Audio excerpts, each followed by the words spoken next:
2026年3月17日星期二靈修日記，主題失去而得着，把自我交給被釘的王，效法基督。今日讀路加福音9:23-26，正直背起自己的十字架14天默想日。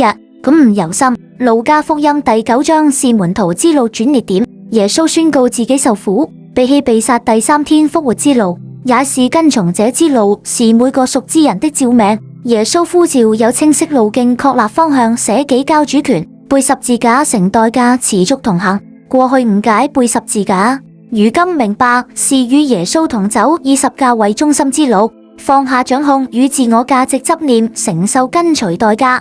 海納牧師指出，主呼召代價高，但恩典更高。背十架非苦行，是進入新身份與自由。想救生命會喪失，為耶穌喪生命反而得救。生命只建立身份價值的內在自我，靠世俗證明自我，即便賺世界，失基督裏真我也無益。背十字架是因領受恩典，甘願付代價。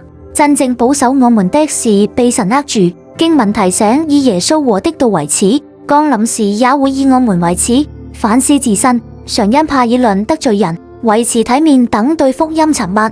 問自己，常想用工作、存款等救自己，實要放下救我，控制欲和錯誤安全感執念。14天默想後，聖靈呼召我在小事上忠心，在家庭、職場、社會活出基督樣式，公開認基督，信服真道。失去而得着是把自我交給被釘的王，放下世俗得真生命、自由價值與平安。祈禱文：天父上帝，我們敬拜你，你釘十字架戰勝罪與死，為我們贏得救贖。